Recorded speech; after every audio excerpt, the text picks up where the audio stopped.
The most memorable upset in Saratoga history occurred in the 1930 Travers, billed as a virtual match race between Triple Crown winner Gallant Fox and Which One. A crowd of 30,000, including Governor and future President Franklin Delano Roosevelt, flocked to the spa. The race was so popular that some abandoned their automobiles up to 2 miles away to walk to the track. The favorite in the field of four was Gallant Fox at 3-5. Which One, a winner of 3 stakes at the meeting, was second choice at 7-5. The field was rounded out by Sun Falcon at 30-1 and Jim Dandy, the 100-1 outsider. From the start, the two favorites engaged in a speed duel with Sonny Workman on Which One on the rail and Earl Sandy aboard the favorite on the outside. Together, they raced down the backstretch, and turning for home, Workman swung the pair wide, opening the rail for Jim Dandy, who shot through to win by 8 lengths under jockey Red Baker. Jim Dandy went on to race until 1939, and though he had little success on the track, his impact on the Travers and on Saratoga would echo through the years.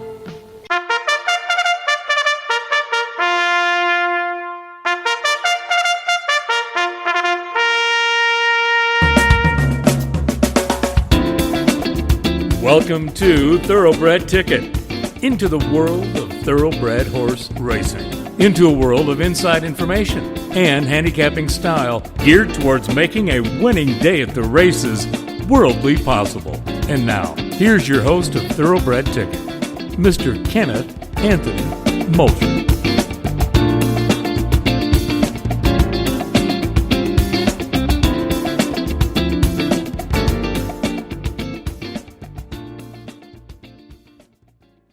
Jim Dandy won the 1930 Travers Stakes at odds of 100-1, ladies and gentlemen.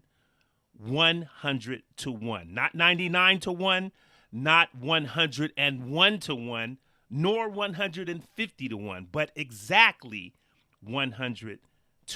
Significant for the history of Saratoga and how even the biggest upsets are rounded into an understanding created only by the racing gods.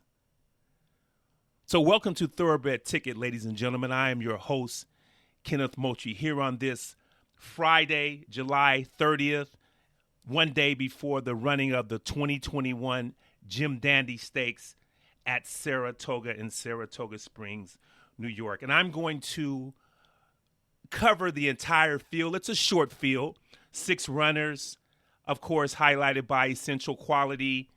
And I'm going to try to see if I could decipher some things in there that might be a little, let's say, non-visible to the naked eye or to something or someone that maybe you cannot see or don't want to see, and or you're just basically looking at Essential Quality. So I'll go over a little history maybe and just some pointers that I can offer to you for, like I say, for the Jim Dandy Stakes.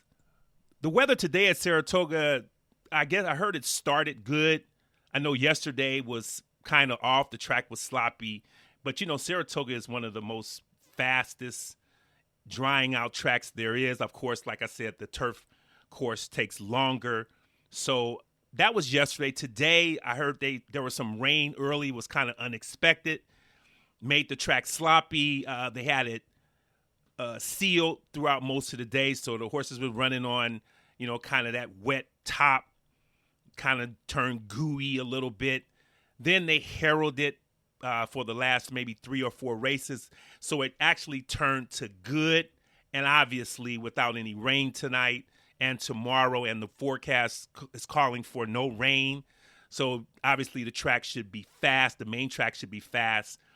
I would even suspect the first maybe 4 races on the dirt tomorrow would probably be dull fast, and then probably toward the end of the day, and especially when they get to the Jim Dandy, it should be fast, or, you know, not so much lightning fast, but fast more than is so earlier in the card. So, of course, the Jim Dandy is 1 1/8 miles. It's a grade 2 now, $600,000. The traditional major prep for the grade 1 Travers to be run later in the meet. Now, obviously, like I said, we have 6 horses. We have a pretty much a standout on paper and a standout in the wagering. Essential Quality is 1-2 on the morning line.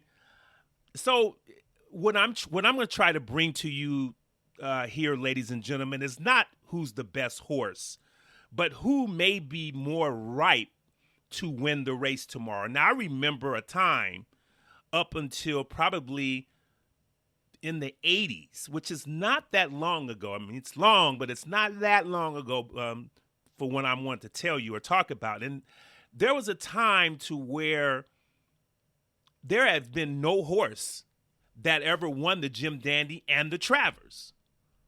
So the Jim Dandy was always basically, what it is. It's kind of been a prep race. It's kind of been a race used, I guess. A lot of long shots have won, a lot of horses that were middle of the road as far as odds were concerned. And then the big horses waited until the Travers to shoot their best shot. But, at a $600,000 race, nothing is guaranteed. The Travers is one of the hardest races to win, in all of North America. So obviously, there's no guarantee you're going to win that. So, you have a $600,000 grade 2 race and you only have 6 runners, should be trying to win that race, okay? I think Essential Quality is one of the few runners in the race, if not the only one, who can afford not to win. It's not going to damage his reputation. He's still going to vie for, 3-year-old horse, 3-year-old in the division for Horse of the Year, and maybe even for overall Horse of the Year, depending upon if he wins the Travers and, of course, the Breeders' Cup Classic. So it's not going to hurt him. But, the other runners in here may want to step up their game because this may be the only chance that they might have to beat Essential Quality, because I know Brad Cox is an outstanding trainer. He's won, he's making himself known. He's starting to win bigger and bigger races. And I know the Travers is the target. And like I said, he's not going to be totally upset. He just wants a good run from Essential Quality. And, going into the Travers is what, like I say, is the ultimate goal of the summer. So I'm going to start from 1 to 6. I'm going to start with the 1, Dr. Jack. Now, this is a 3-year-old colt by Pioneer of the Nile, trained by Todd Pletcher and written by Jose Ortiz. Now, this colt is 2 for 3 lifetime, and he exits the Pegasus like another runner in the race, the 3 Weyburn. But Dr. Jack is very lightly raced, as you can see, and I like the fact that he was brought through the ranks expeditiously. Started in a straight maiden, went to an optional claimer 62, won that, so he was 2 for 2, and then was, I wouldn't even say thrown to the wolves. The Pegasus, it's not even a greatest stakes, $147,000 stake. He was 5-1. He was in there with Mandaloon, a horse that probably will be awarded the victory in the Kentucky Derby. He was awarded the victory in the Haskell. So Dr. Jack is coming along quite fine. Todd Pletcher, as you know, knows exactly what he's doing. This colt has four furlong works. That's hard to say, since his last run. And they've been pretty kind of maintenance-like, a 49-2, a 50-4, 49-4, 49-2. Nothing to really write home about. But Dr. Jack is a really, really steady competitor, and I love the way he's being brought along. Jose Ortiz will get on him for the first time tomorrow, draws the rail. I think he's going to get a very good look at the action. I think this colt can be put on the lead if need be. We'll see. His first race, he won pretty much on the engine at 6.5 at Gulfstream. And then at Pimlico, he pretty much was on the lead, going 1 mile and 16th, 2 turns. And then at Monmouth, the same thing. He came from, a couple of lengths back in third and kind of ran an even race at odds of 5-1. So the one Dr. Jack, I would definitely use him in exactas, trifectas, whatnot. I am not going to endorse him on top because I do have a runner in here that I am going to endorse on top, but I really love the movement of Dr. Jack and how he's being trained through here. And this is certainly a race that, if you look at the history of the Jim Dandy, that Dr. Jack can win. The only reason I'm not picking Dr. Jack is because there's another, like I said, another runner in here who I like better. But if you are of the belief that this is a trial run or a prep for Essential Quality, the only horse in the race who really can afford not to win, then Dr. Jack may be that runner for you. You're going to get a decent price, 15-1 on the morning line. You may not get that much, but you still should get over 10-1. So like I said, if you are of the belief that the Jim Dandy is a prep for Essential Quality and you're trying to beat Essential Quality, I would not be mad at you one iota if you like the one Dr. Jack. Now let's take a look at the 2 Masker Parade, the probable second choice in the field, coming out of the Ohio Derby as a winner.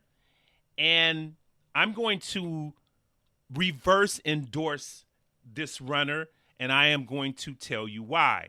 Now, I'm going to start off with some positives. Obviously, this 3-year-old colt by Upstart is very, very capable. I think the win in the Ohio Derby was, it obviously wasn't a fluke. I'm not saying that because the colt won as the favorite. But, Al Stahl is a very, very capable trainer. He's getting Miguel Mena to ride this colt back. Miguel has rode Masker Parade in all 6 starts, and we'll make it 7 tomorrow. But I want to look at a Masker Parade, 3 for 6 lifetime. Now, the very first win, he was put up via disqualification at Fairgrounds. Now, I didn't see the race on tape. I don't remember seeing it on live TV. But, he finished second by a half length, in the actual running of the race and was put up. And, he probably would have won without the interference. Let's just give him the benefit of the doubt. But when this colt went to Churchill in an optional claiming $75,000, this 97 buyer that he put up and winning by over 11 lengths really stamped him as one of the best runners or one of the most likely winners of the Ohio Derby. I remember handicapping that particular race, and I know that Masker Parade came into that race with the best last race buyer. And that's mainly why he was bet to the 2-1 favorite and obliged his backers. So, but I remember, if I remember right, this colt was 6 or 8-1 on the morning line, and it was bet down based upon that outstanding buyer. So, of course, he backed it up, winning the Ohio Derby. But I did see that race, and I did not like the way he looked and how a Masker Parade, was running strong in the stretch. Miguel had a nice hold of him, but could not accelerate and draw off like I thought he should. And in other words, I think this colt is very cheap. I don't think that he matches up with Essential Quality on a good day or a prep day, let's just say. I think that he's going to be second favorite based on the numbers and the recent success. But I am not going to endorse this colt. Does have a couple of good Saratoga works. He has a 49 breezing for 4 furlongs, and the other 4 furlong work was pretty good. A 47-2, which was the third best out of 87 horses who worked that day for that particular distance. So, like I say, Al Stahl, very, very clever. has very, very good numbers all the way over, as far as the days off, the layoff.